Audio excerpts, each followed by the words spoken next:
सत्यार्थ प्रकाश में प्रकाश की ये लिखते हैं, इस ग्रंथ से मानव को अनेक लाभ मिल जाते हैं।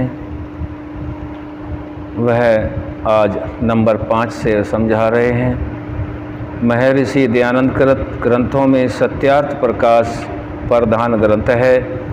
इसमें उनके सभी ग्रंथों का सारांश आ जाता है।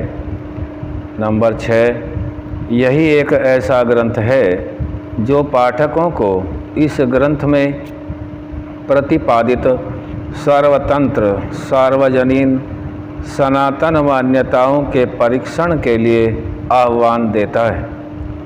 7वां, इसके पढ़े बिना कोई भी आर्य ऋषि के मंतव्यों और उनके कार्यक्रमों को भली प्रकार नहीं समझ सकता एवं अन्यों के उपदेशों में प्रतिपादित मिथ्या सिद्धांतों को नहीं पहचान सकता, जिसे अनेक भ्रांत धारणाएं मस्तिष्क में बैठ जाती हैं, जिनके निवारण के लिए इस ग्रंथ का अनेक बार अध्ययन सर्वथा अनिवार्य है। 8वां नियम बता रहे हैं, इसके प्रारंभ में त्वामेव प्रत्यक्षं ब्रह्म वदिष्यामि इत्यादि से जो प्रतिज्ञा की है, उसी के अनुसार संपूर्ण ग्रंथ में सत्यार्थ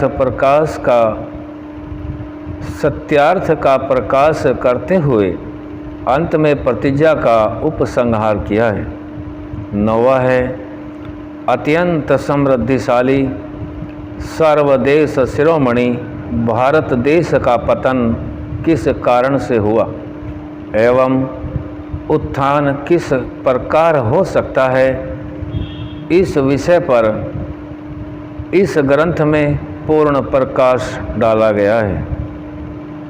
10वां, इसमें आर्य समाज और मतांतरों के अंतर को अनेक स्थानों पर एवं एकादश समुल्लास में विशेष रूप से खोलकर समझाया गया है।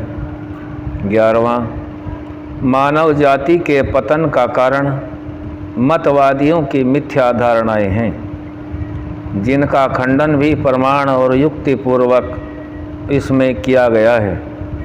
12वां, इसमें मूल दार्शनिक सिद्धांतों को ऐसी सरल रीति से समझाया गया है कि जिसे पढ़कर साधारण व्यक्ति भी एक अच्छा दार्शनिक बन सकता है। जिसने इस ग्रंथ को न पढ़कर नव्य महाकाव्य अनार्स ग्रंथों के आधार पर दार्शनिक सिद्धांतों को पढ़ा है, उसकी मिथ्या धारणाओं का खंडन और सत्य मान्यताओं का मंडन इस ग्रंथ का अध्ययन करने वाला सरलता से कर सकता है।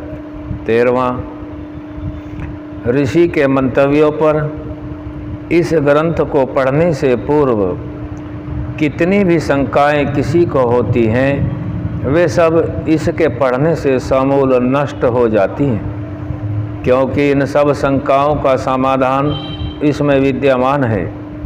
14वां, वर्तमान में बने राजनीतिक दल पक्षपात से पूर्ण होने के कारण स्वयं संप्रदाय हैं। मतवादियों और उनमें शब्द मात्र का भेद है, तत्वतः अभेद है। उनके द्वारा सांप्रदायिकता को बहुत वृद्धि हुई है। इस ग्रंथ में सांप्रदायिकता के स्वरूप और उसकी हानियों का यथार्थ दिग्दर्शन है। सांप्रदायिकता को समूल नष्ट करने के उपाय भी इस ग्रंथ में बताए गए हैं, किंतु खेद है कि दल संप्रदाय पक्षपात रहित मानव के कल्याणकारक ऋषि के पूर्ण सत्य मंतव्यों को भी सांप्रदायिक कहकर संप्रदाय शब्द के अज्ञानतापूर्ण दूषित अर्थ का प्रचार कर नास्तिकता का प्रचार कर रहे हैं और उल्टा चोर कोतवाल को दंडे वाली कहावत को चरितार्थ कर रहे हैं। यह बहुत आश्चर्य है कि आर्य समाज के नेता भी ऐसे दलों के सदस्य हैं जो मतवादियों और आर्य समाज में कोई भेद नहीं मानते।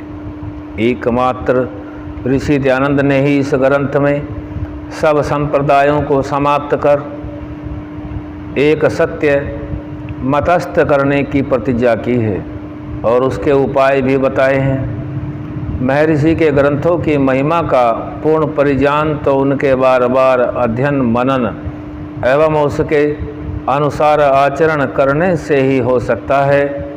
यहाँ तो केवल उसके विषय में यथासंभव दिग्दर्शन मात्र ही कराया गया है। आर्ष साहित्य में सरल भाषा एवं भाव गंभीर होते हैं। उनके गंभीर भावों को जानने के लिए उनका बार बार अध्ययन करना चाहिए। आर्ष साहित्य आर्ष ग्रंथ होते हैं जो ऋषि प्रणीत ग्रंथ होते हैं, और ऋषि प्रणीत ग्रंथ वह होते हैं जो ऋषि परमात्मा को साक्षात्कार करने के बाद अपनी लेखनी से अपनी वाणी को उद्धृत लेखनीबद्ध कर देते हैं, वही आर्ष ग्रंथ कहलाते हैं। पंडित गुरुदत्त विद्यार्थी ने जो अत्यंत मेधावी थे, सत्यार्थ प्रकाश को 14 बार पढ़कर यह लिखा कि जब जब मैं इस ग्रंथ को पढ़ता हूँ तब तब नई नई बातें ही मुझको मिलती हैं। इसमें कुछ भी संदेह नहीं कि इस आर्ष ग्रंथ के अध्ययन से पाठकों को पंडित गुरुदत्त जी के समान अमूल्य रत्न मिलेंगे। ऋषि ने अपने समय में वर्तमान किसी भी अनार्ष साहित्य को पठन पाठन में नहीं रखा। उनकी इस पद्धति का अनुसरण किए बिना सत्य ज्ञान की प्राप्ति दुर्लभ है। महर्षि की मान्यताओं पर श्रद्धा रखने वाले भी लेकिन शब्द का सहारा लेकर तदनुसार नहीं चलते, अतः वे अनार्ष ग्रंथों से बहुत सी भ्रांत धारणाएं प्राप्त कर संदेह युक्त ही रहते हैं। भ्रांत संस्कार सत्य ज्ञान की प्राप्ति में बराबर बाधक बने रहते हैं। गुरुवर विरजानंद जी का यह कहना सर्वथा यथार्थ था कि पहले अनार्ष ग्रंथों को यमुना में डालाओ, फिर मेरे पास पढ़ने के लिए आना। ऋषि ने आर्ष ग्रंथों के गुणों का कथन एवं अपने समय में विद्यमान बहुत से अनार्ष ग्रंथों को नाम निर्देश पूर्वक दोषयुक्त बताया तथा कतिपय वेद विरुद्ध ग्रंथों के वचनों की अपनी ग्रंथों में समीक्षा भी की।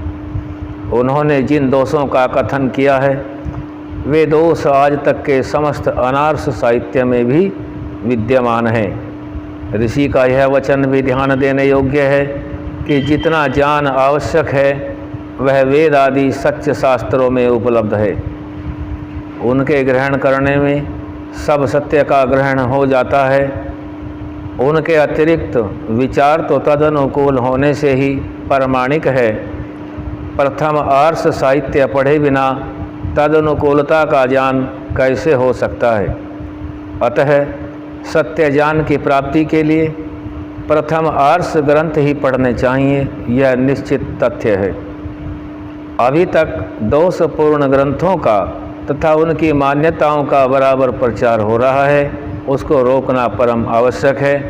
यह महर्षि दयानंद तथा प्राचीन आर्ष ग्रंथों के गंभीर अध्ययन तथा उनके प्रचार एवं प्रसार से ही संभव है। सत्यार्थ प्रकाश द्वारा वैदिक धर्म का प्रचार सबसे अधिक हुआ है, अतः आर्ष साहित्य प्रचार ट्रस्ट ने इस ग्रंथ का प्रचार करना अपना मुख्य उद्देश्य निश्चित किया है। ट्रस्ट इस ग्रंथ का सुंदर प्रकाशन करके लागत मात्र से भी न्यून मूल्य में भी क्रय करता है। आज यहीं तक, आगे कल रखेंगे। ओम शम।